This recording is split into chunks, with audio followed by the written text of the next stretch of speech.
नमस्कार, मैं हूं आपके साथ सुरभि शिरपुरकर। महिलाओं के शरीर के सबसे निजी हिस्सों को शुद्धिकरण का नाम देना, अपनी हवस को आस्था बताना और सेक्स क्षमता बढ़ाने के लिए लाखों रुपए का बताया जाने वाला महंगा शहद इस्तेमाल करना ताकि एक ही दिन में कई महिलाओं का शोषण किया जा सके। ये किसी फिल्म की कहानी नहीं है, बल्कि महाराष्ट्र के नासिक के उसी दरिंदे अशोक खरात का सच है, जिसके काले कारनामे अब तक एक एक कर सामने आ रहे हैं। और अब इस पूरे मामले में करीब 500 करोड़ रुपए की संपत्ति का एंगल भी जुड़ता हुआ नजर आ रहा है।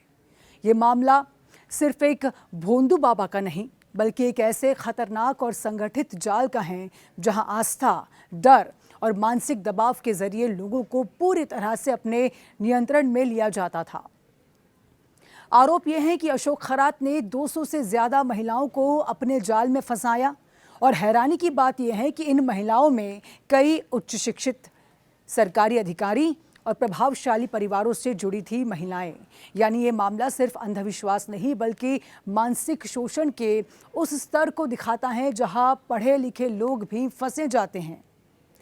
महिलाओं ने अपनी पहचान उजागर न करने की शर्त पर जो जानकारी साझा की है, वो इस पूरे मामले को और भी ज्यादा भयावह बना देती है। बताया गया है कि अशोक खरात खुद को भगवान बताता था और कहता था कि जिंदगी सुधारने के लिए एक विशेष शुद्धिकरण प्रक्रिया जरूरी है, और इसी के नाम पर वो महिलाओं का यौन शोषण करता था। इतना ही नहीं, महिलाओं के मुताबिक इस तथाकथित प्रक्रिया के दौरान वो अपना ही मूत्र यानी कि यूरिन पीने के लिए महिलाओं को मजबूर कर देता था। और ये पूरा कृत्य वीडियो में भी साफ देखा जा सकता है। यानी आस्था के नाम पर न सिर्फ शोषण, बल्कि इंसानियत की हर सीमा को पार किया जा रहा था। महिलाओं के मुताबिक खरात उन्हें इस कदर मानसिक रूप से प्रभावित कर देता था कि वे उसकी हर बात को सच मानने लगती थी। कई बार उन्हें ऐसा महसूस कराया जाता था कि अगर उन्होंने उसकी बात नहीं मानी तो उनका जीवन बर्बाद हो जाएगा, और इसी डर और विश्वास के बीच वो लगातार शोषण का शिकार होती रही। अब इस पूरे मामले में एक और चौंकाने वाला पहलू सामने आया है, महंगा शहद। आपने सही सुना। सूत्रों के मुताबिक अशोक खरात एक बेहद महंगा शहद इस्तेमाल करता था, जिसकी कीमत लाखों रुपए बताई जाती है। उसका दावा था कि इस शहद से उसकी शारीरिक क्षमता बढ़ती है और इसी के सहारे वो एक ही दिन में 5 से 7 महिलाओं के साथ संबंध बनाने में सक्षम होता था।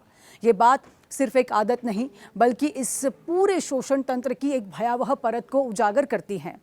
लेकिन कहानी सिर्फ शारीरिक शोषण तक सीमित नहीं है। इस पूरे नेटवर्क में आर्थिक ठगी और ब्लैकमेलिंग का खेल भी उतना ही गहरा था। लोगों को पहले भरोसे में लिया जाता था, उनकी समस्याओं का हल निकालने का वादा किया जाता था, और फिर उसी भरोसे का फायदा उठाकर लाखों करोड़ों रुपए तक वसूले जाते थे। कई लोगों को चमत्कारी रत्न देने के नाम पर ठगा गया, जबकि कुछ मामलों में लोगों को आपसी संबंधों में उलझाकर बाद में उसी आधार पर ब्लैकमेल किया गया। यानी नासिक का ये मामला सिर्फ एक व्यक्ति के अपराध की कहानी नहीं है, बल्कि एक ऐसे खतरनाक सिस्टम का खुलासा है जहां आस्था को हथियार बनाकर इंसान की सोच, शरीर और उसकी संपत्ति तीनों पर कब्जा किया जाता।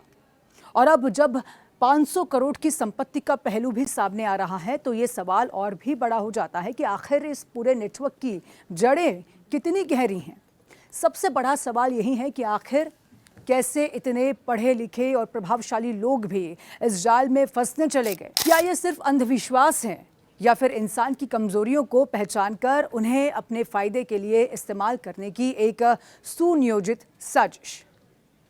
ये कहानी सिर्फ चौंकाती नहीं है, ये चेतावनी देती है कि जब आस्था अंधी हो जाती है, तब वही आस्था सबसे बड़ा खतरा बन जाती है।